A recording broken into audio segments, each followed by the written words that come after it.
Good noon, America. Good afternoon, Warsaw and Israel. In the name of the Center Organization of Holocaust Survivors in Israel, who has initiated this conference on the memory and amnesia facing the past in Poland, I would like to welcome you all to our event organized jointly with the World Zionist Organization and the World Jewish Congress. The immediate reason for this conference is our common resolve to understand and to present the true picture of the tragic events as they occurred during the Holocaust, and consequently, our concern for the freedom of speech and of academic research in Poland.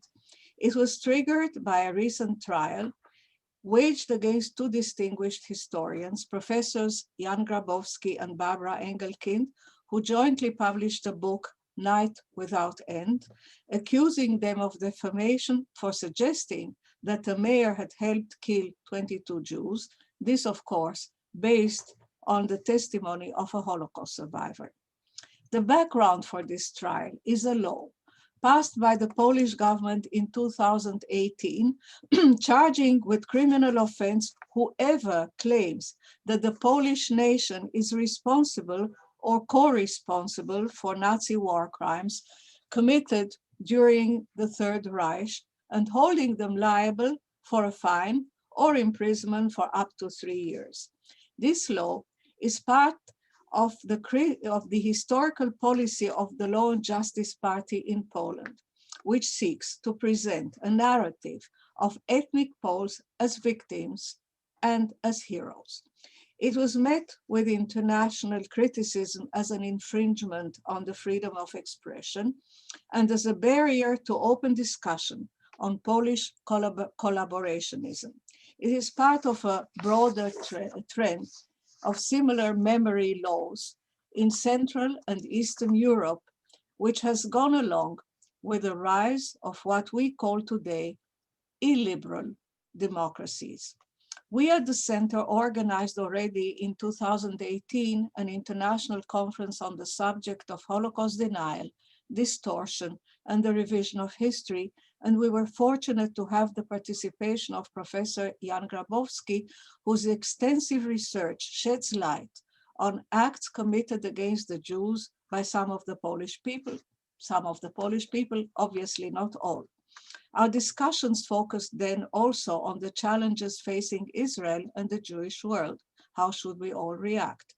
And we are therefore delighted that a good number of representatives of Jewish communities around the world are with us today on this call. We are gratified to have with us today 3 eminent scholars who will share with us their knowledge and their thoughts. The debate will be led by our able representative of the World Jewish Congress, Dr. Lawrence Weinbaum. Knowing and acknowledging the truth about our common history is a must in the relations between the Polish and the Jewish people. It is essential in combating anti-Semitism. Passing on the truth responsibly to the present and to the next generations based on serious and objective research is our main mission and our chief concern. This is why we will continue to lead this debate. And before I ask my colleague Gil Segal to say a few words, let me just announce that we also have simultaneous translation to Hebrew. I wish you all a very interesting and enjoying conference. Gil, the floor is yours. Thank you, Colette. Dear friends, ladies and gentlemen, actually, I'm very glad to be here with you this evening as the head of the Department of Israel and commemoration of the Holocaust worldwide, representing the World Zionist Organization, of course, speaking from Israel. There is probably no single Jew anywhere in the world for whom the Shoah is not central pillar of his identity. That is why here in Israel, but also in the diaspora, we invest so many efforts and resources in teaching our children about the tragedy of the Shoah. This is especially important after 76 years after World War II has ended, as the number of the survivors in our midst dwindles, and there are few people who can share the memories with us in person. Many of us have visited the sites in which these terrible crimes has been committed, but also the places in which Jewish life flourished for centuries before the Holocaust has begun. All the remains of the Nazis, death camps and ghettos, synagogues, schools and cemeteries in Poland and other countries are priceless components of our heritage, and we should do whatever we can to ensure that they are well maintained and accessible. We should also do what we can to ensure that the youth in Israel and communities in other countries can visit these places and do have the opportunity to understand and learn what had happened in these places. We cannot ignore attempts to manipulate or wash or whitewash the history of those terrible times for whatever reason, even if it's done by foreign governments or other institutions with which we have friendly relationships. We owe this to millions of Jews who had died and suffered during the Holocaust. I hope this very important virtual conference will shed further light about the Holocaust restoration. I also hope this conference will inspire us to make our own contribution to ensure the further generation will always be aware of the dangers of anti-Semitism. I want to thank anyone who took part to organize the conference, especially to Colette Avital, my colleague. Thank you very much. Thank you.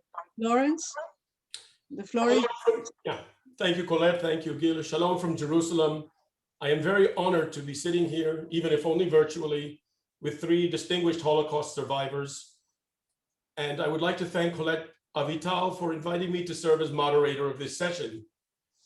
Colette deserves praise for her unwavering efforts on behalf of survivors, and I would be remiss were I not to express the gratitude and admiration of so many of us for all that she has done on their behalf over the years. I would also like to recognize the presence this evening of Professor Yehuda Bauer, truly the doyen of Holocaust studies and a mentor, friend, and voice of conscience, not only to us historians, but to many others as well. On April 6th, he will celebrate his 95th birthday, so permit me to take this opportunity to convey heartfelt good wishes ad mea esrim. In recent days, much has been said and written about the struggle for memory in contemporary Poland against the backdrop of the libel suit against Professors Barbara Engelking and Jan Grabowski, to which Colette alluded, and doubtless we will hear and read much more in the future. Truth to tell, I sometimes have the feeling that where Polish-Jewish relations are concerned, everything has been said, even if not everyone has said it. And frankly, I am sometimes astonished that private citizens, to say nothing of senior government officials, feel little or no compunction about weighing in publicly, and rather vociferously, I might add, on a subject about which they really know very little. In an ideal world, history would be left to the historians, all of whom would be guided by the motto of Tacitus, sine ira et studio, without anger or fondness. But we don't live in such a world, and of course, the call for dispassion is especially challenging where a perceived stain on national honor is concerned. I stress all of this because I do not want any of those taking part in today's event to think even for a second that what we are dealing with here is a spat between Jews and Poles. It is certainly not. Our objective this evening is to discuss and evaluate the Polish government's history policy as it relates to the Shoah, the Holocaust. Now, the recent lawsuit in Warsaw, with which most of you are familiar, is merely a symptom of something much deeper. I am referring to the proclivity of Polish officialdom and certain segments of Polish society, and it's more than mere proclivity, to play hard and fast with the truth, especially where it concerns the reaction of Poles to the wartime plight of the Jews in their midst. In effect, What we are witnessing in Poland and a number of other post-communist countries, including Russia and Ukraine, is the creation of what Yehuda Bauer dubbed useful history. And in effect, it is an assault on the historian's craft and the integrity of history itself. However, there is a context to this discussion that must be highlighted because many of you are unaware of it. We have gathered here this evening in large measure due to the work of an audacious and principled band of Polish historians who have spent the past decades tirelessly trawling through archives in an attempt to reveal the plight of Jews in German-occupied Poland and the reaction of Polish society. It was and remains a thankless task, and certainly not one destined to bring them accolades from those who were convinced that most Poles had behaved in exemplary fashion, and that whatever acts of Schweinerei, including betrayal, larceny, rape, and murder, did take place were entirely marginal. Or those who subscribed to the thesis of Poland's former foreign minister, Radosław Sikorski, that, and I quote, "The Holocaust that took place on our soil was conducted against our will by someone else," unquote, which he explained to Adar Primor in an interview with Haaretz exactly 10 years ago. Now, the scope of the work of the Polish historians to whom I refer, and in particular, those connected with the Polish Center for Holocaust Research, has no parallel in any post-communist society. Working out of a threadbare room in the Staszic Palace in Warsaw, the seat of the Polish Academy of Sciences, they are the unsung heroes of this story, for their names are known little outside the community of scholars and intellectuals. Sadly, in recent years, these same historians have been subjected to a vicious campaign of vilification and calumny, yet they soldier on with both determination and equanimity, producing voluminous and meticulously researched scholarship on virtually every aspect of the Holocaust in Poland, much of which appears in an annual journal called Zagłada, which was regarded as one of the very best in the field. Finally, I think it is important to stress that this phenomenon is nothing new at all.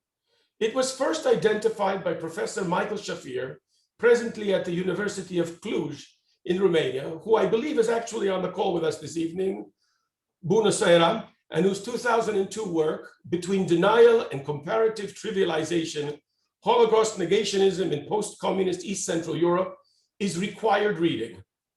Sadly, that text could have been written this morning, though in some respects, the situation in Poland is arguably much worse nowadays than it was at that time. I know that I have said far too much, so without further ado, let me introduce our speakers and explain the format of our event this evening. Jan Grabowski is professor of history at the University of Ottawa. He specializes in the issues surrounding the annihilation of Polish Jewry, as well as the history of Jewish-Polish relations during the Holocaust. As such, he is the author of several monographs, including Hunt for the Jews, Betrayal and Murder in German-Occupied Poland, which was awarded the Yad Vashem International Book Prize for 2014. He is also the co-editor, together with Barbara Engelking, of the 2018 book, Dalej jest noc, Night Without End, The Fate of Jews in Selected Countries of Occupied Poland. Professor Grabowski recently completed a book dealing with the involvement of the so-called Polish Blue Police, Policja Granatowa, in the annihilation of Polish Jewry. For those who do not read Polish or are simply daunted by taking on such a massive book, may I recommend the fine review by our colleague, Professor Sam Casso, which was published in the latest issue of Yad Vashem Studies. Javi Dreyfus is professor of Jewish history and head of the Institute for the History of Polish Jewry and Israel-Poland Relations at Tel Aviv University, as well as director of the Center for Research on the Holocaust in Poland at the International Institute for Holocaust Research of Yad Vashem.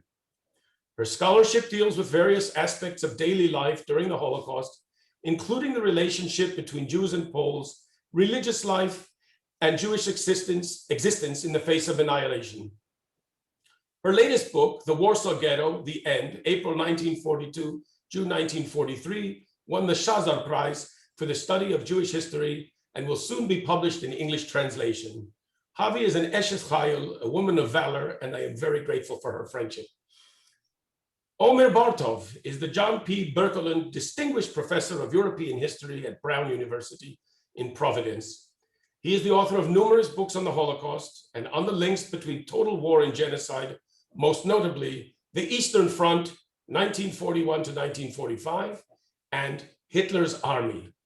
His most recent scholarship deals with inter-ethnic relations in the Eastern borderlands, Kresi, including Erased, which investigated the politics of memory in West Ukraine or East Galicia, and the monograph Anatomy of a Genocide, the life and death of a town called Buchach, a micro-history of ethnic coexistence and violence. That last volume received the National Jewish Book Award and the Yad Vashem International Book Prize. His newest works are Tales from the Borderlands, Making and Unmaking the Past, which is forthcoming from Yale, and Israel, Palestine, Lands and People from Berghahn Books. Three really distinguished scholars indeed. Now, I will put a question to each of them and ask that they take up to 15 minutes to answer it. In the second round, each can relate to the remarks of the other in the first round. We will then open the floor to questions, and I must insist, questions, not diatribes or manifestos, which can be submitted via chat. The first question is to Professor Grabowski, and it's actually two-pronged. Why should the wider public even care about Poland's history policy? Isn't how Polish society confronts its own past an internal matter? According to Bernard Le Bouvier de Fontenelle, what is history but an agreed upon fable? So if people wish to delude themselves, who are we to disabuse them of their fairy tales or legends? Now, Poland's contentious Epn Law, which is widely called, at least in the popular press, an anti-defamation law or a Holocaust law, has produced exactly the opposite effect of what its masterminds, if I may use that term, intended. Instead of deflecting attention from the subject, it has actually amplified it. And you, of course, are a case in point. Thanks to this trial and the campaign waged against your work and that of your colleagues, you have been catapulted into international stardom, and a 1,700-page book, 2 volumes, which very few people outside our discipline would have bought, let alone read, has become a bestseller of sorts. So some may say you actually owe them a share of the royalties. Now, Stanisław Żaryn, spokesperson for the Polish Security Service, insists that the international media has used the case against you and Professor Engelking to slander Poland, and that this is a dangerous phenomenon adversely affecting Polish national security, if you please. Now, if that is so, why does Polish officialdom persist in pursuing this policy when it has clearly failed, at least internationally? In other words, why is the Polish government and its proxies working at its behest, digging the hole deeper and deeper instead of trying to climb out? Okay, and thank you, Larry, for this question. And I have my 10 minutes or so, as I understand, and I'm not going here to go over all the details of the court case, which you can easily check online. Probably most of you have seen parts of this story. But your question was quite specific. Why should we really care? Why should we really consider an internal, let's say, allegedly or on the surface, internal Polish problem, debate, a question worth our world's attention? So let me give it to you in a few, let's say, points. And now, the thing is that this particular case blew wide open a problem which has been on our minds for now long time. And here I refer to the issue of the Jewish testimony of Jews survivors of the Holocaust. Now, this has been in the media, probably you have seen something too, but I remember as a scholar, as an academic, I participated in very, very many different debates and discussions how to make Jewish testimony survive the generation of survivors. We are talking about three-dimensional models being used in museums of people explaining their life and experience in a very desperate attempt to reach out to younger generation, which is not inclined, let's say, to read big books. And what I remember also when I was invited by Ambassador Avital 3 years ago to Tel Aviv, and I was at the time speaking about this unfortunate Polish Holocaust legislation or Polish Holocaust law. At the time, the things were happening as I spoke. Actually, I had to change my lecture in flight, so to say, because the things were happening so quickly. And Ambassador Avital told me basically to prepare something new, something pertinent and on time. And so I delivered the lecture, and most of the audience were survivors of or at least very many were survivors of the Holocaust. And after the lecture, and I cannot tell you how much I was shocked then, and I'm still sort of shocked today thinking about this moment. And after my lecture, there was a group of women in their 80s and 90s who came to me, and some of them were crying, some of them were shivering with anger, they were distraught. And they took me as a representative of the Polish nation for reasons I don't want to delve into, but they simply wanted to convey their pain. And they said, you know, we know what happened to us and to our people, and the Polish government will not tell us what has happened to our brothers, sisters, mothers, and daughters.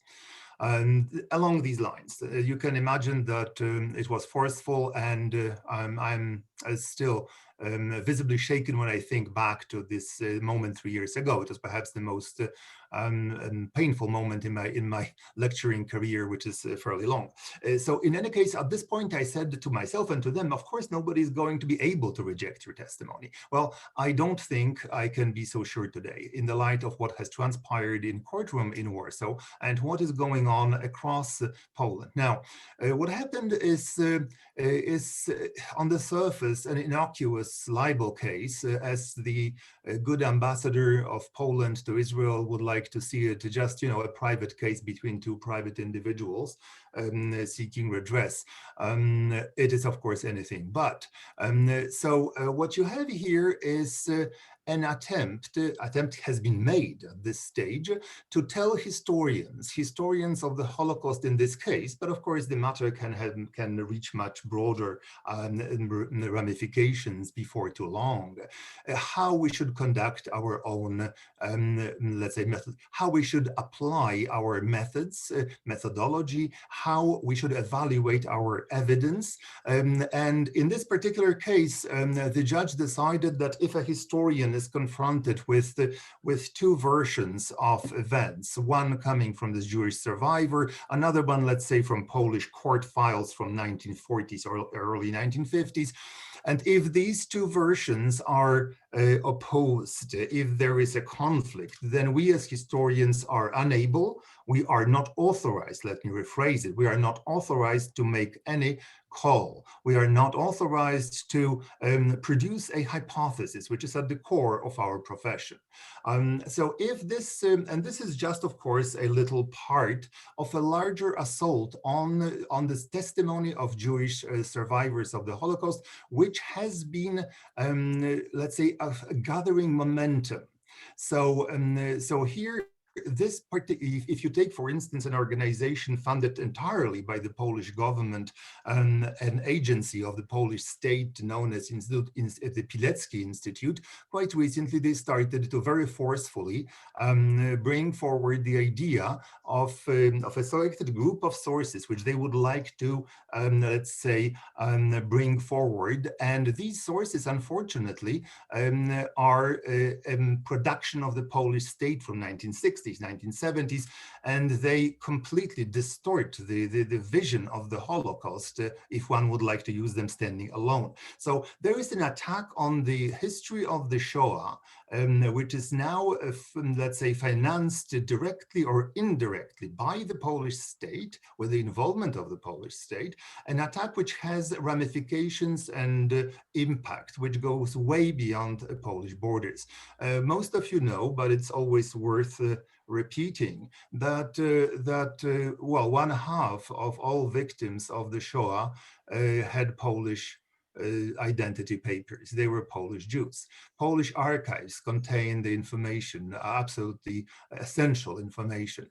So in order to access even the archival holdings, in order to preserve the Jewish testimony and to save, I would say, the history of the Shoah, we need to pay particular attention to what's going on inside Poland in this particular issue. Now, I could go, of course, expand on it, but this more or less, there are other, of course, things.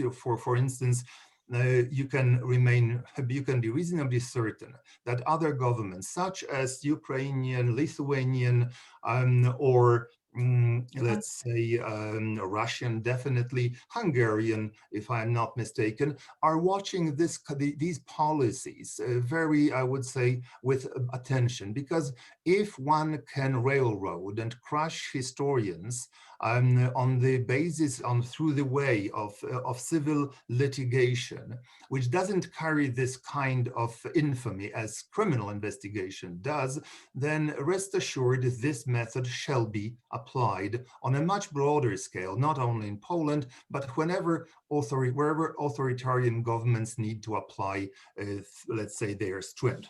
Now, moving to the second part of Dr. Weinbaum's question, the issue of why do something that is visibly stupid and counterproductive. Of course, the thing is that this implies that you expect nationalists to act in a logical way. First of all, I don't think we should make this assumption.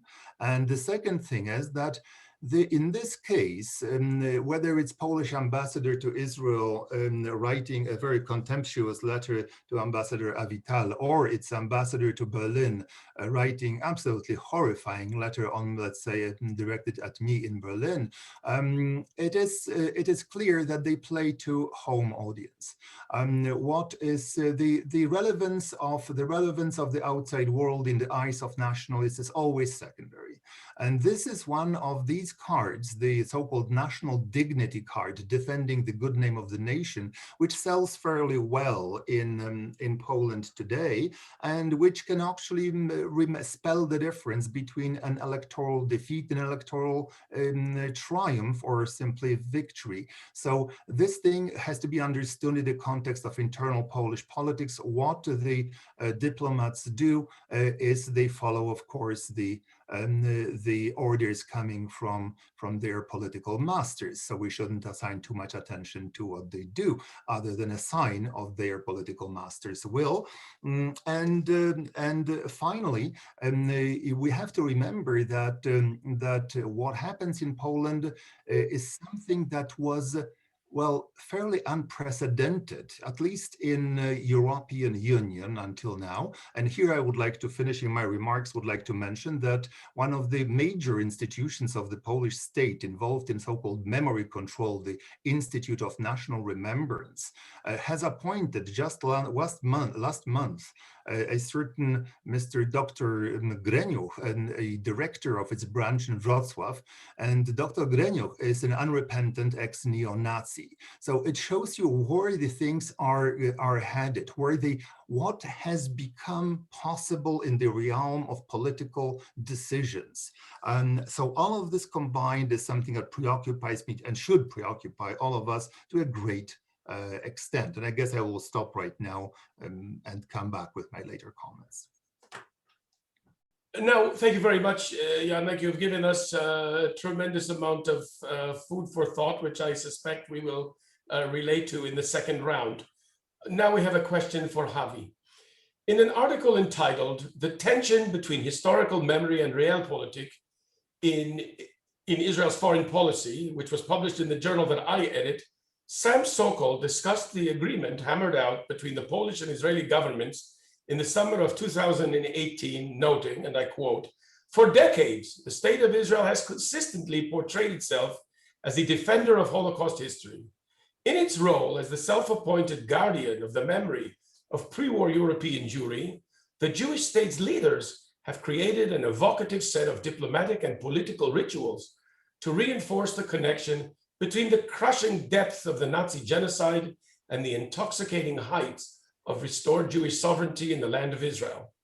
But Israel's image as a model of historical memory policy, done right, may obscure a more complicated reality, one in which its duty to the memory of the dead is frequently set aside in the name of realpolitik," unquote.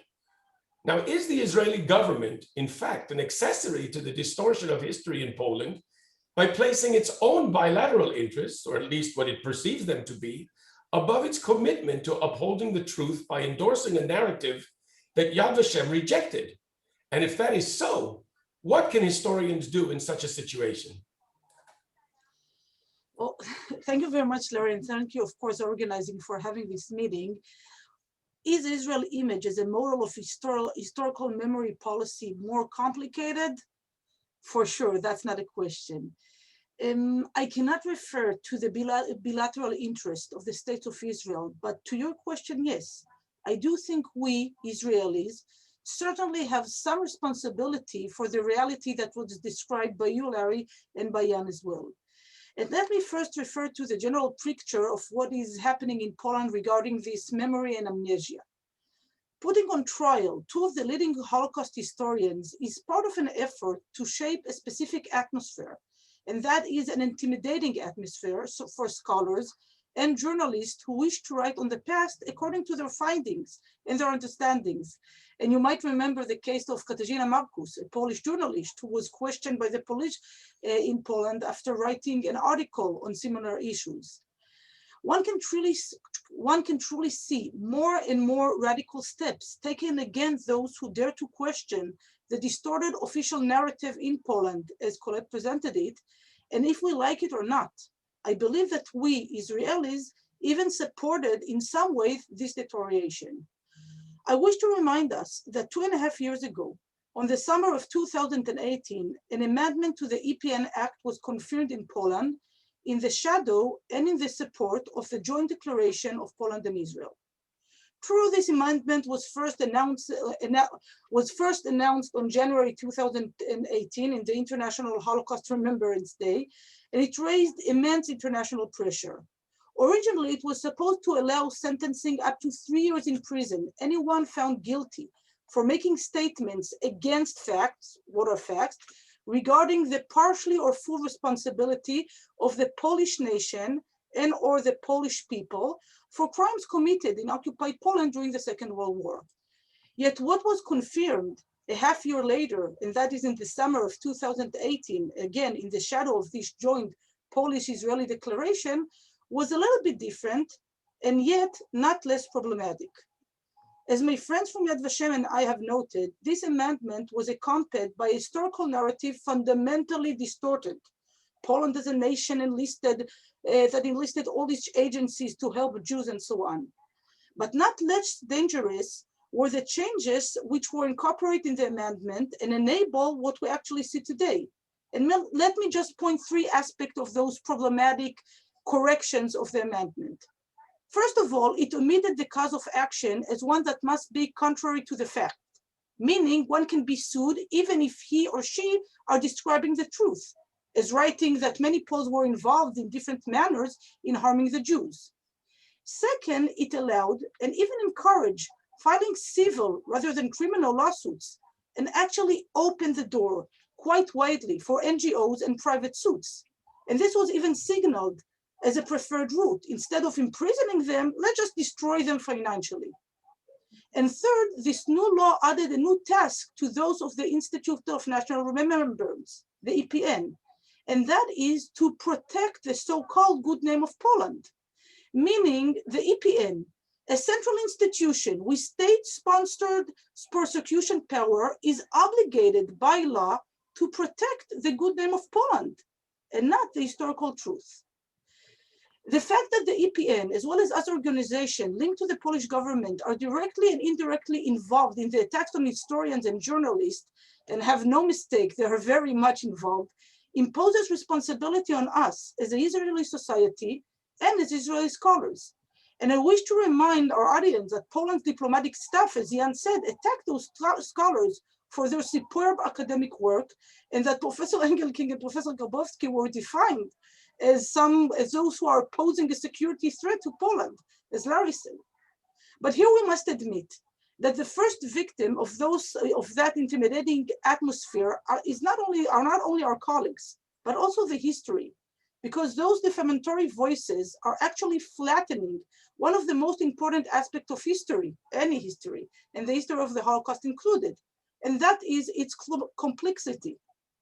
After all, we as Holocaust researchers are aware of the severe oppressive regime that existed in occupied Poland, and we know that it was practiced and implemented by Nazi Germany. But we also know that in most countries, Poland included, Nazi Germany received priceless assistance from the local population regarding its anti-Jewish acts. And this is a complex that not always is easy to convey. And let me just give you a few examples. Poland fought with great bravery against Nazi Germany. But for many Poles, one aspect of Nazi policy was viewed in a positive manner, the murder of the Jews. There are some Poles who fought fiercely against the Germans took part actively in the persecution of the Jews. How active? Not only handing them to the German or to the Polish police who killed them, but also too many cases in which Poles tortured and murdered Jews. One could be a Polish hero and a murderer of Jews. Dr. Dering, for example, who was one of the deputies of Pilecki in the underground on Auschwitz, and who abused and tortured on a regular basis Jewish prisoners in Auschwitz in those awful medical experiments. Secondly, today we know, and by the way, thanks to our Polish colleagues, that the attitude of the Poles during the war towards the Jews cannot be divided into three defined categories: murder, bystanders, and assistance. And we can elaborate later on this problematic concept of so-called bystanders or indifference. But for this discussion, I want to say that Poles, as human, constantly changed during the war, and thus also changed their attitude toward the persecuted Jews. One could help Jews in the beginning of the war and harm them or other Jews years later. One could hide a Jew, a friend of his, for example, and be involved in murdering of other Jews. And one could believe in one thing and act differently, as those cases of anti-Semite righteous among the nations. One could believe that all the Jews should be killed, but not his neighbor, for example. Complicated, isn't it? And the third example is what we can see today in Poland.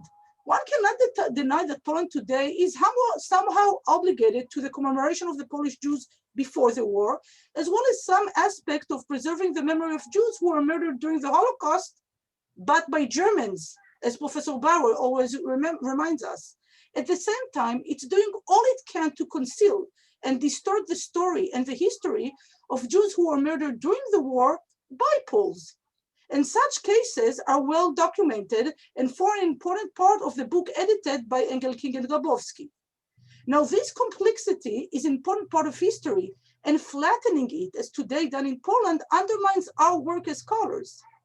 And here I want to stress an important aspect of this debate already mentioned by Larry, and that is that this debate is not between Polish and non-Polish scholars, but between those committed to the historical information revealed in sources and those who wish to distort and conceal that information. And you can find among them Poles, Israeli, Americans in all sides, both sides. And this is really important for us, for the Israelis, to remember. We should not only respect those impressive Polish intellectuals, but remember that they are part of a wider group in Poland. Poland is different than what is many times imagined by many Israelis, and one can notice a great deal of polarization in the Polish society today. Alongside those nationalist voices that are trying to force a false narrative on the past, there are other voices as well.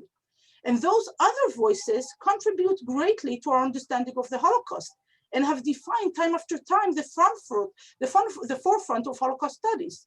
Just one example of this latest book. And I know that some might want to reduce the discussion on this book to a narrow question while attacking the usage of Jewish testimonies, as Jan just said. But this impressive research, composed by 9 scholars, is far beyond that. By microhistory, that is a systematic examination of hundreds of cases, name by name, as far as possible, of the fate of Jews in different parts of Poland, they exposed and revealed many key questions, as focusing on what is called today the third phase of the Holocaust in Poland. This term refers to the fact that the Holocaust did not take place only in ghettos or camps, but also in many other realities, as that daily struggle of survival in the years 1942 to 1945. They also discuss in their book the various strategies used by Jews, for that matter, false identity, hiding, escaping to the forest, and show us how Jews moved all the time from one strategy to another.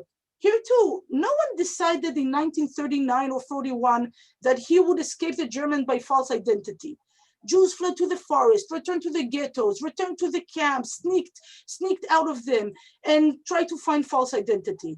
Indeed, one of the most important insights of this book, the last notes, is the Jewish activism and the tireless effort to survive against all odds. And here we must admit that the most important research written in the last decades about the Holocaust was written in Polish and in Poland. I cannot even imagine our scholarly world without those scholars and without their talented students. And this is, for me, the most problematic aspect. Professor Grabowski, Professor Engelking, and all of their good friends will continue with their superb work. This is what they know to do. They go to archive, they read documents, and they write excellent books. But what about their students? I think, and with this I wish to end my answer to your question, Larry, that we Israelis are not only somehow responsible for what is happening today to Professor Engelking and to Professor Grabowski, but we are also somehow responsible, or at least should be responsible, for their students' future. And hopefully that will be different than what is happening today in Poland. Thank you.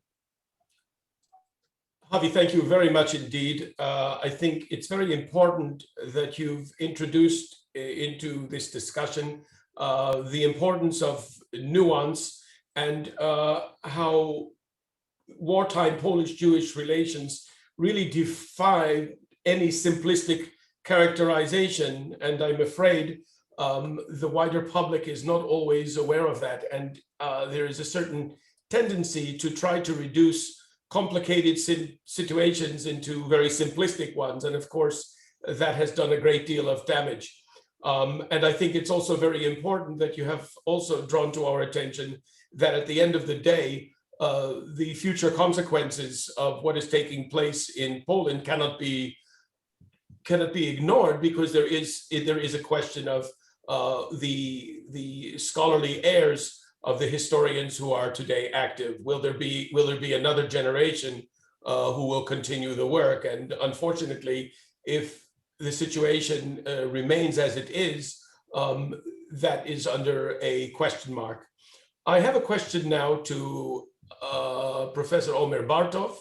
In fact, I actually have 2 questions. So let me put them on the table. One, why do you think that Poland has been the focus of international attention when a similar, and in some respects, a much worse state of affairs can be observed in Ukraine, about which you have written a great deal, as well as in a number of other countries? Now, Germany has correctly assumed the mantle of responsibility, and this is the second question, for masterminding and executing the so-called final solution. In so doing, has it actually strengthened the arguments, and this is something to which Javi alluded, of those who insist that the local populations, or even collaborationist authorities and even collaborationist governments, bear no culpability in the destruction and despoliation of Jews? And if that is so, what should be done about it? Thank you, Larry, and thank you everybody for attending this event, and particularly Jan. I'm glad to see you again. I heard you a few days ago also speaking about this as a passive listener. I think this is a very important issue, and I'll try to address the two questions. And I also would like to use the next 10 minutes or so to contextualize our debate a little bit along the lines that were proposed in the question. So regarding why Poland and not Ukraine, I think that's a good question. And in part, I think it has to do with the fact that Poland right now stands in a much more prominent place in European and in fact international politics, and is much more engaged, in fact, internationally, both politically and also in the academic sphere, in representing its new positions. Polish representatives are everywhere in all kinds of conferences. They show up and try to defend the Polish government's position, and in some ways implicitly to threaten those who are presenting different points of view, as I've seen in a number of cases, including at the University of Princeton a couple of years ago. The case of Germany is an interesting one, and it has come up both in German debates and in Polish debates. That is that clearly, historically, I think there should be no doubt that there would not have been a genocide of the Jews as had happened without Germany's determination to do so, to carry out a genocide. There may have been, and there was, before Germany ever arrived on the scene, a great deal of violence against Jews, but the genocide as it occurred would not have happened without the German determination to do so. However, as a number of the previous speakers indicated already, and as we know, it would have looked very different had there not been the extent of cooperation, different types of cooperation in different contexts, in different states, by different nations with the Germans. And we can talk about what happened in the Netherlands, what happened in France, as well as what happened in Poland, Ukraine, Latvia, Lithuania, and so forth. And so the realization of the German goal of genocide had a great deal to do with the type of collaboration or lack thereof that they had from local governments, local police forces, administrators, and the population at large. So in that sense, there is no contradiction between the two.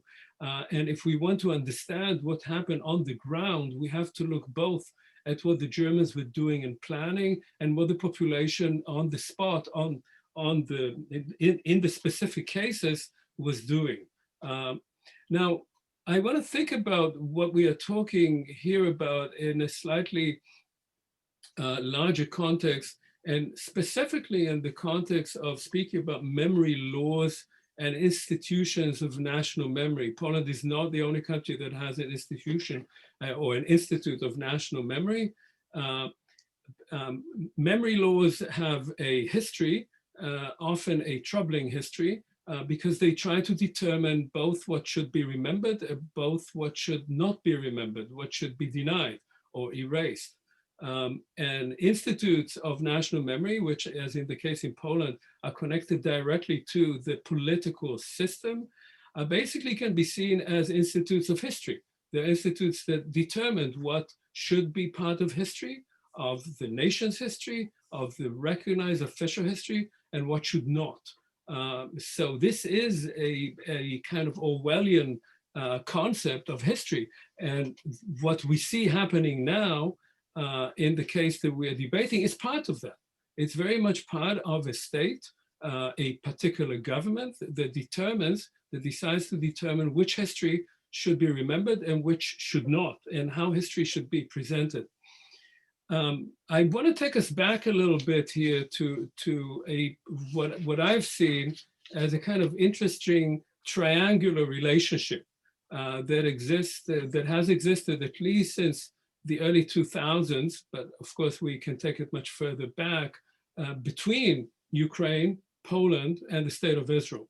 And I would add here that there was an earlier question that I thought was very important by, I think, one of a member of the audience, which had to do with Israel's position as a protector of the memory of the Holocaust vis-a-vis realpolitik, vis-a-vis the fact that it actually has to also be active on the international sphere.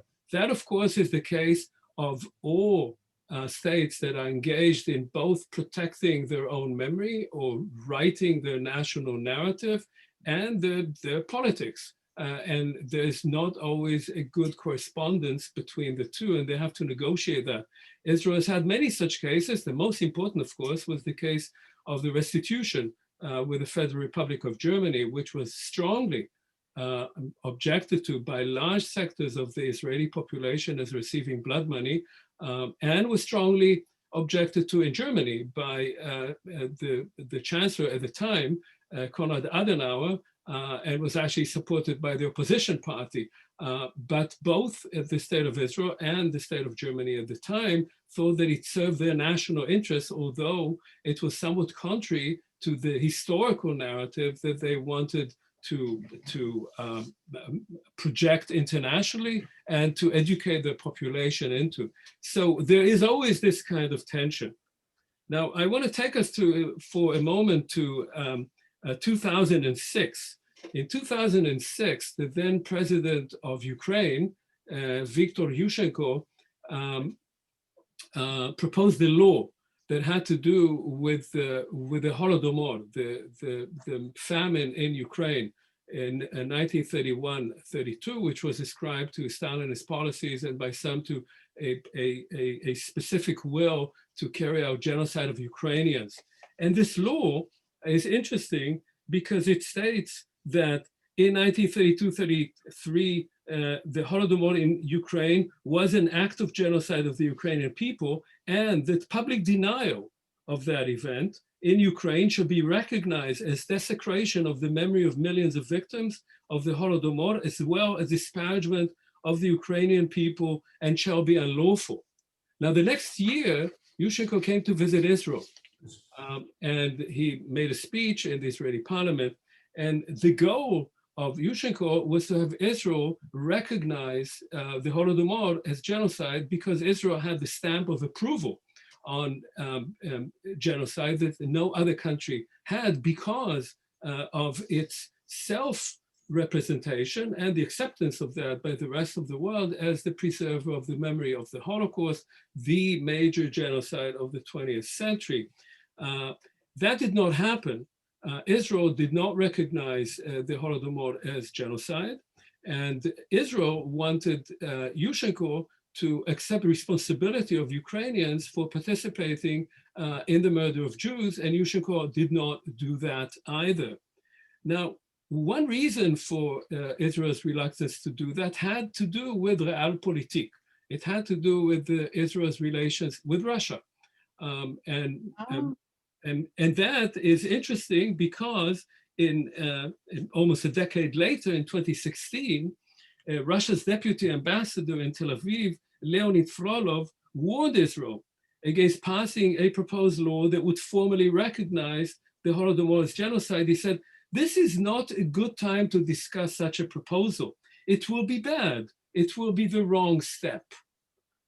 Now, this was one reason, the kind of realpolitik reason, but there was another reason, of course, and the other reason is, I think, the more important reason, and that is that Israel is reluctant in general to recognize other genocides as being in any way on par with the case of the Holocaust, and because of the complex relationship between Israel and Ukraine, that is that there were many Ukrainians who participated in the Holocaust on the one hand, and that Ukraine itself was subjected to the kind of policies that we mentioned in the Holodomor, it is not a good thing for Israel to recognize, because for the state of Israel, I would argue, the Holocaust exists not only as a past event whose memory must never be denied or erased, for sure, but also as the most powerful tool in its arsenal in a constant struggle to legitimize its existence and its policies. And so it is not only a historical event, of course it is that, but it's also one that is at the core of Israel's own self-perception. That is why every visiting dignitary who comes to Israel goes to Yad Vashem and recognizes that event by their very visit there, right, by the commemoration of that visit. That determines then how whatever policies they have to carry out vis-a-vis Israel is first of all begins with a recognition of the Holocaust. So it's very much also a political moment. It's at the core of Israel's identity. Now, if we go to Poland, I don't have to repeat what Yanis talked about and Javi talked about, of course.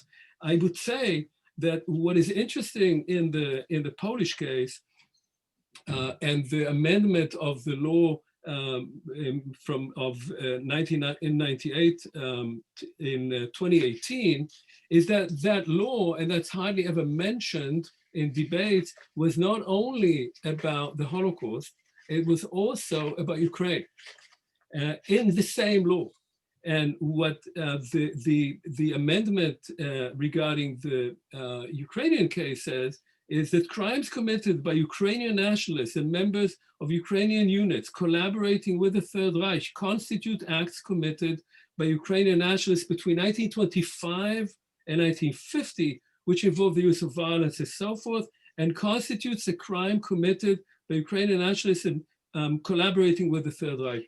Now, what is interesting here is that this amendment to the Polish law was itself a response to a Ukrainian law that was passed a bit earlier, which argued that Ukrainian nationals, foreigners, and stateless persons who publicly express disrespect for those stipulated in and so forth, namely fighters for Ukrainian independence in the 20th century, bear liability in accordance with Ukrainian legislation, and public denial and legitimacy of the struggle for Ukraine's independence is deemed desecration of the memory of fighters of Ukraine's independence in the 20th century, denigration of the dignity of the Ukrainian people, and is unlawful. So what we have here is a response by Poles, who are speaking, of course, about the ethnic cleansing of Poles in 1943, 1944 in Volhynia and Galicia in particular by Ukrainian nationalists. Ukraine saying that these were freedom fighters who were fighting for the independence of Ukraine and cannot be desecrated. And Poland saying these are people who, in the Polish view, now quite widespread, committed genocide against the Polish people. And then Ukraine saying, we also have a genocide in 32, 33, which was really carried out by Stalin, by Russia, and by all kind of Judeo-Bolsheviks, and we need the state of Israel to recognize it as such.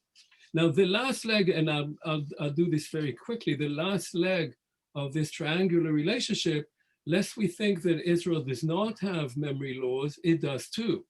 And in some of its I'd say relationship with authoritarian regimes in Eastern Europe, with Hungary, with Russia, of course, with Turkey, and its need to have a decent relationship with Poland also has to do with its defense of its own memory laws that it does not want to be debated internationally. And the most important recent memory law in Israel is the so-called Nakba Law, which was passed in 2011. Originally, it was about criminalizing certain acts, but again, as happened in Poland, instead of criminalizing them, which created the debate both in Israel and internationally, it became a budgetary provision. And what that law is about not allowing educational institutions from commemorating the Nakba, and the Nakba is the expulsion of the Palestinians in 1948 on the Israeli Day of Independence. That is not allowed. And the law says specifically that it would deprive such institutions of their public funding if those institutions engage in denying the existence of the state of Israel as a Jewish and democratic state, incite racism, violence, and terrorism, and commemorate Independence Day or the day of the establishment of the state as a day of mourning. Now, this was appealed to the Israeli Supreme Court by a number of institutions in Israel, arguing that, I'm quoting, the law causes unprecedented harm to historical memory by using the power of the majority in order to try and erase and repress minority narratives about events, facts, emotions, and ideologies, and seeks to suppress essential ideological disputes that concern the fundamental questions of Israeli society. The Supreme Court did not accept this, but it's very interesting to hear what the Israeli Supreme Court, what the president of the court, Dorit Beinish, wrote, because she wrote, the appeal raises complex issues of public significance, which may, under certain circumstances, touch on the roots of the problems that divide Israeli society. But she concluded the appeal is not mature for a legal debate.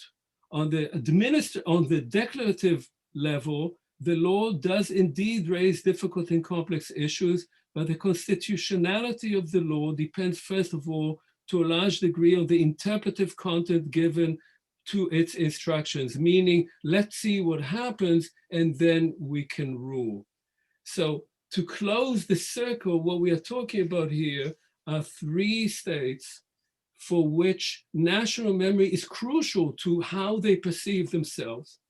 3 states which see themselves as victims, clearly as victims of history, victims of massive violence against them, which see others as saying anything against their victimhood, as trying to undermine their very sense of existence, and states which, until they are capable to recognize their own complicity in other crimes, will continue having these kinds of existential debates that will not be solved without looking into their own histories in a more critical manner. Thank you. Let me now turn to the 3 of you for one last round, as the time is short and we do want to open the floor up to questions from those who are taking part in the audience. Perhaps you could each speak for just a couple of minutes relating to whatever points that were made by your colleagues before we go to the questions from the floor.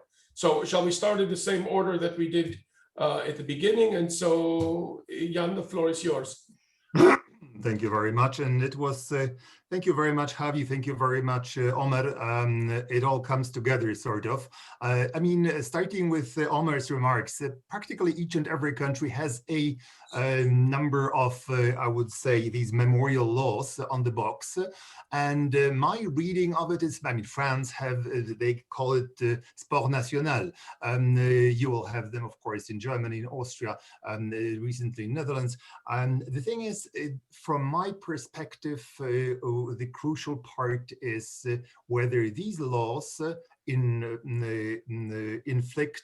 inflict a paralyzing, chilling atmosphere, or introduce a paralyzing atmosphere of chill in the academic, educational, or any other sphere that is interested in this particular historical, educational, or research activity.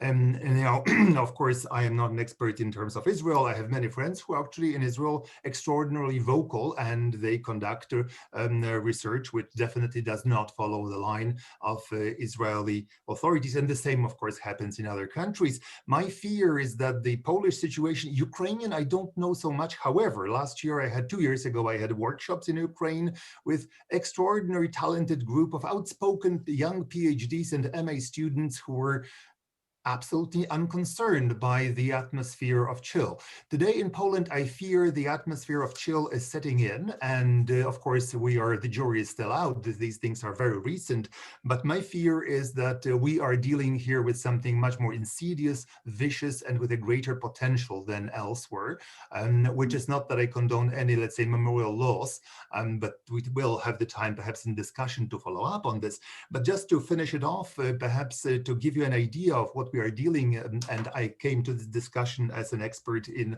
Polish memorial politics too. So imagine that 2 weeks ago, a poll has been released in Poland with a very simple question asked of a large number of polls. Do you agree that historians writing about Polish complicity in the Holocaust should be put in jail? or should be charged in court. And 40% responded, agreed strongly or agreed with that question. So if you have, the question was not historians who write lies or who write something that's true. The question simply wanted to ask people, what do you agree that they should be charged if they write about Polish complicity? So if you have 40% of the society ready to send innocent people to prison, it means that indeed this wave crested, and that we have a huge problem which goes beyond words, which translates into an atmosphere of paralyzing fear, which I fear will block or stop dead in its tracks further research among, as Javi mentioned, younger academics. It is, you can, people like I or my colleague Engelking, we do have this wonderful benefit of support of international scholars, organizations. However, our younger colleagues who are working in fair obscurity, they do not have this luxury. So once again, Javi, thank you for raising this issue. I guess I will stop here in order to give the audience more time to ask their questions. Thank you. Javi. Okay, so thank you, Jan, and thank you, Omer. I want to refer to two aspects. One of them maybe shortly, and Jan already referred to that, and that is the question of memorial laws, as Omer raised. Now, I'm thinking to myself, as historians, of course, comparison is something that we all the time do, because it enables us to understand better similarities and differences of two different realities or whatever. But one of the questions is, what exactly do we pick to compare? Because, for example, I, as somebody who is researching the Holocaust in East European countries, find myself many times comparing the reality in Poland to other Eastern European countries. Because if I'll compare, for example, the question of assistance to Western countries, the situation was so different that it will be very difficult to raise any innovative sites. And this is why I'm asking about those specific memorial laws that was mentioned here, because as you said, Omer, the Nakba Law is restricting government support for somebody who spreads racism or mourning the day of the establishment of Israel.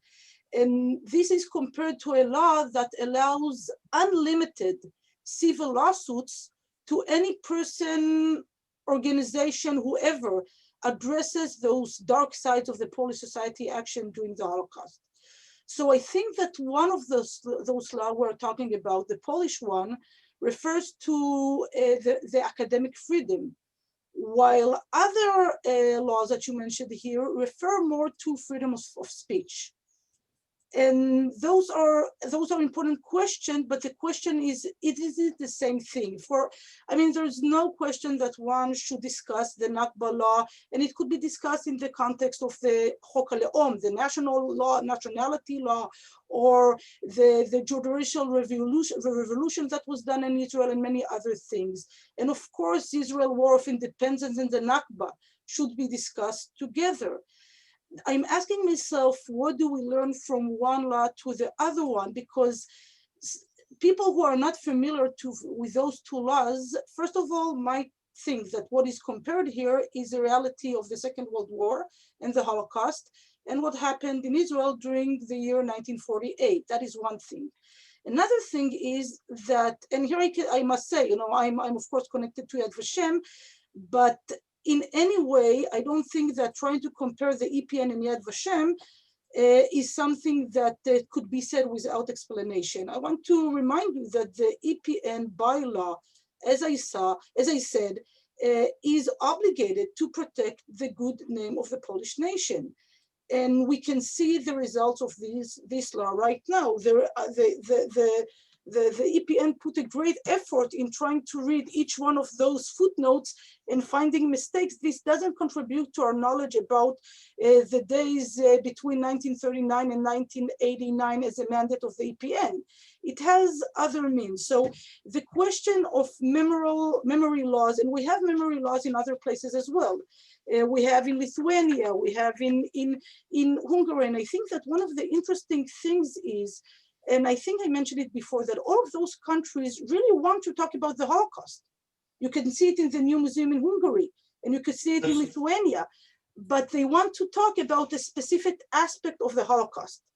They have no problem to talk about Jews who were murdered by the Germans, but not about local complicity. And this is what I think raises many questions. I'll say just one last thing about this one, and then a short other remark is, we have many young democracies who has skeletons in their closet. And the question is, what do you do with those skeletons?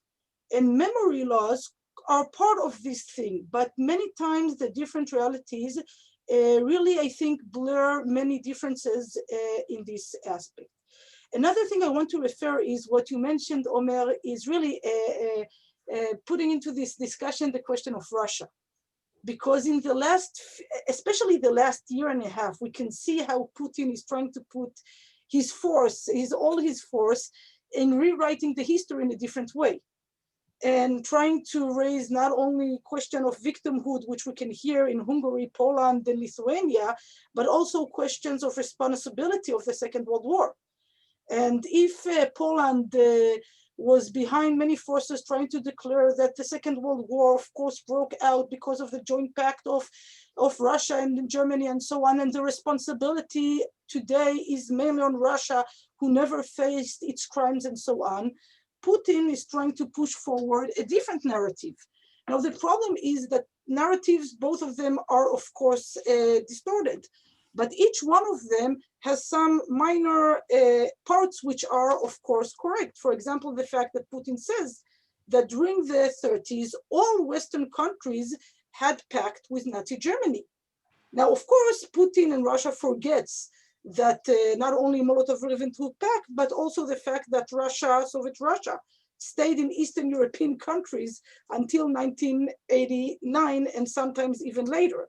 But adding Putin to, and what Russia is trying to do with the memory in the last few years and how it's really a clash with what is happening in Poland, I think is extremely important. I'll just end one sentence. If things would have been different in Poland, it would have much easier for Poland to rely on its own wonderful historians, which could show very clearly what is history and what is rewriting history. Unfortunately, that is not happening. Avi, thank you very much. Omer, the floor is yours. I would only ask if you can try to be concise. Yes, I'll try to be very quick. I'm very happy that what I said elicited a lively response.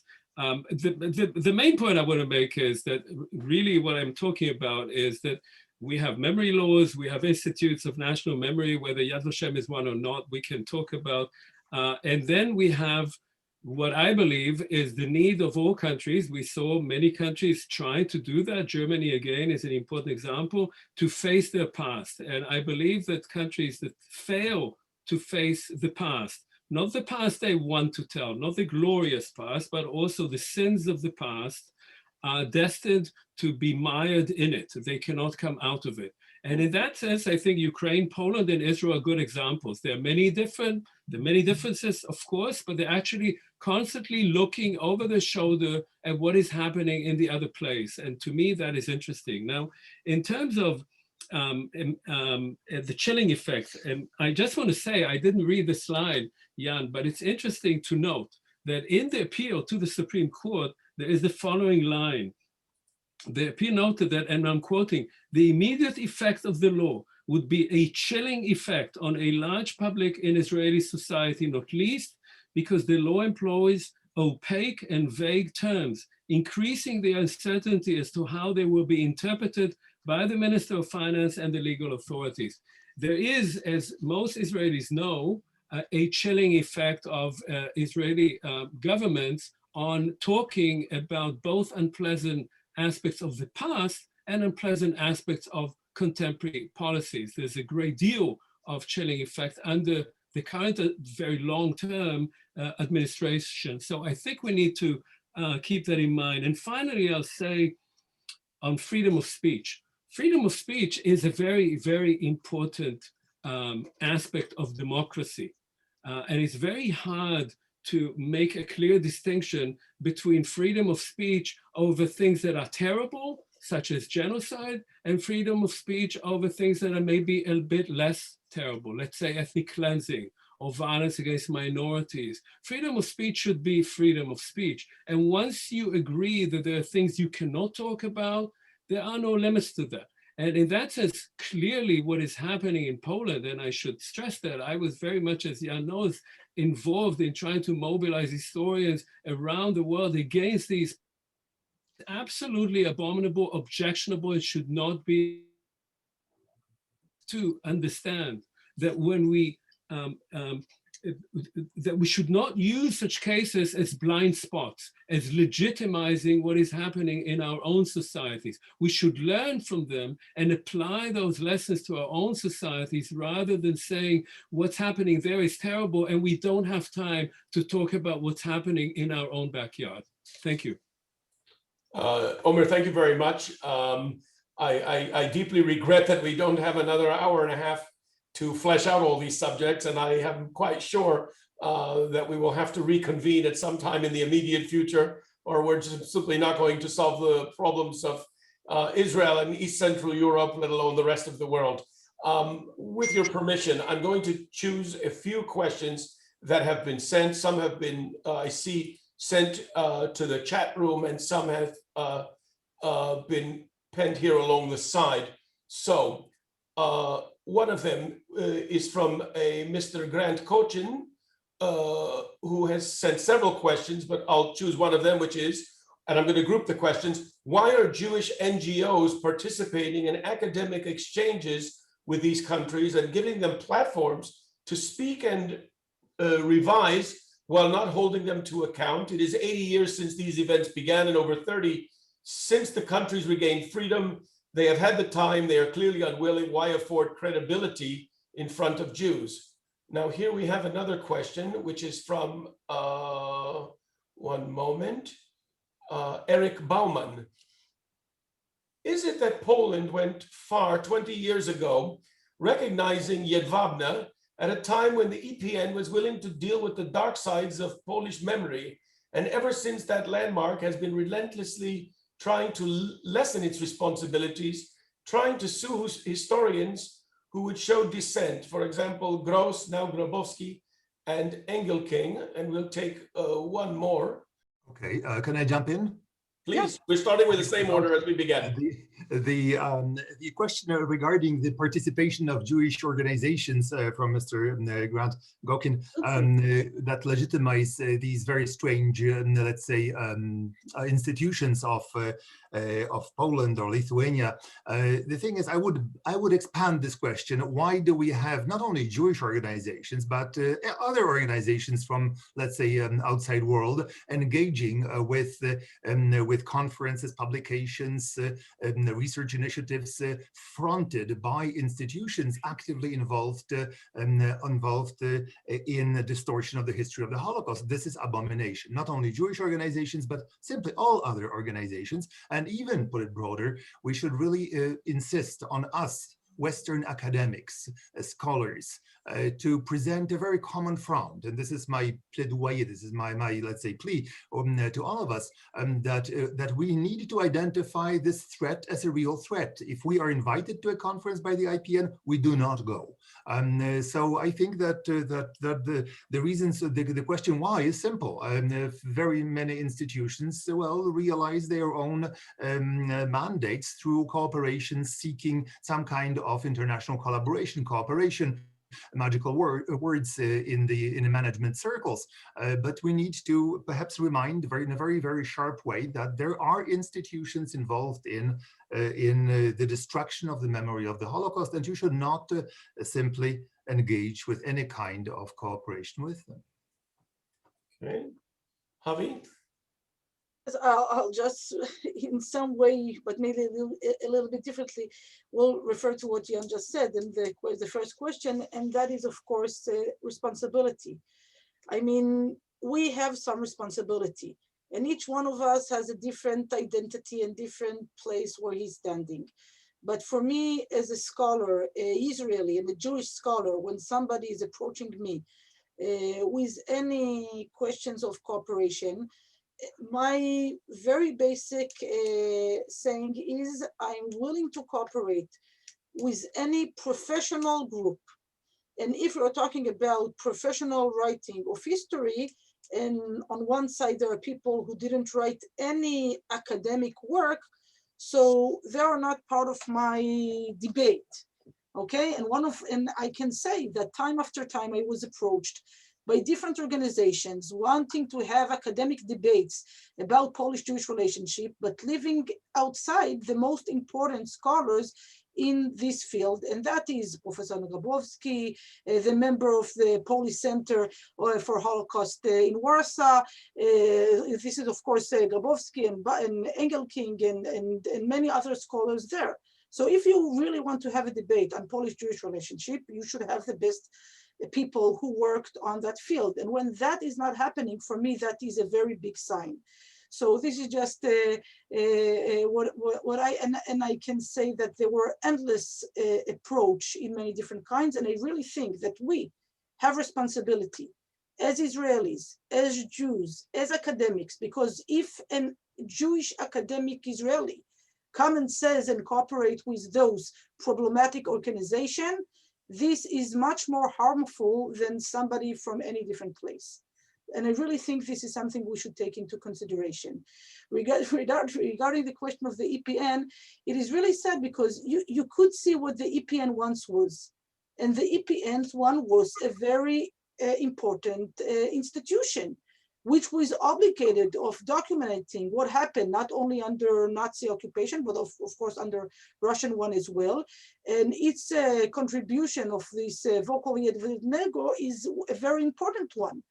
And today, this institute is totally different. I can say that in the past, I, as a scholar, thought that the EPN, it was for me one more important institute in Poland, working on similar fields. But today, it became a political institution that is not obligated to the history, but to other things. And this is really, really sad. Last thing, I was asked in the chat, what was a book I was holding? So this is a book. The book is those 2 volumes edited by Professor Grabowski and Professor Barbara Engelking, and you can see how thick they are. And those are the books I was holding. Hopefully when the English translation will appear, it will be maybe only 1 volume. I don't know. We'll hear when that will happen. Javi, thank you very much. Before I turn to Omer Bartov, I just want to add with respect to the EPN, those of us who have been in this discipline for a long time remember very well the work of Professor Leon Keres, the first director of the EPN, who is today a largely forgotten figure, but I would be remiss were I not to take this opportunity to pay tribute to his courage and what he did initially in trying to establish a worthwhile enterprise. And it's very sad to see the direction in which it's gone since then. Omer, the floor is yours. Yeah, thank you. And thank you for this very important question. I would divide this into several parts. First of all, protect and support. So I think that we as scholars in particular have an obligation to protect and support not only scholars such as Jan, who after all has a position in Canada and is somewhat more protected, but the young scholars that are working in Poland itself, as in other countries, but specifically here regarding Poland, and to try and protect them as much as we can within our own academic spheres. The second thing is to protest. And I think we are obliged to protest in any forum we can against these kind of policies that are geared to shut people up. That is really a more important duty that we have than any other. We must speak out against this. The third is to avoid such institutions, avoid any cooperation with such institutions. I can say, as I think Jan and Javi know, I also resigned from a board of the Warsaw Ghetto Museum once I heard about this and found out that this museum was directly involved together with the EPN. And I think that all of us have an obligation, whatever we think about our credentials and we want to have this or that on our CVs, to dissociate ourselves from any official institutions in Poland that are engaged in this kind of policy, either in directly participating in it or in being quiet about it, which is, of course, standing by and doing nothing. And finally, I want to say more generally, we are living today, and that is certainly not only in Poland, but around the democratic world in an era of an erosion of democracy, erosion of freedom of speech, and a growth of prejudice and of authoritarian rule. And it is our obligation as scholars, as academics, as people like all of us who have tenure and are therefore also more protected, to work against it however we can, whether it's in our classrooms or whether it is in any public forum that we can participate in. So thank you for this debate, and thank you for enabling this to happen here. Omer, thank you very much. Before I turn the floor, the final word over to Colette Avital, I want to thank you. This has really been, in my opinion, an extraordinary exchange of ideas. I'm afraid we've only been able to scratch the surface, but that's something. And I just leave you with two parting sentiments. One, George Orwell, who famously wrote, "Who controls the past controls the future. Who controls the present controls the past." And I think that really must be our watchword and in a way, a call to action. And finally, George Eliot in Middlemarch, she wrote, "Our deeds still travel with us from afar, and what we have been makes us what we are." And I think that also answers the question of how very important it is for us to continue to speak about history and to uphold its integrity and the work of honest researchers. I really have very few words. I find very few words to say how important, how extraordinary this discussion has been, much beyond what I had imagined.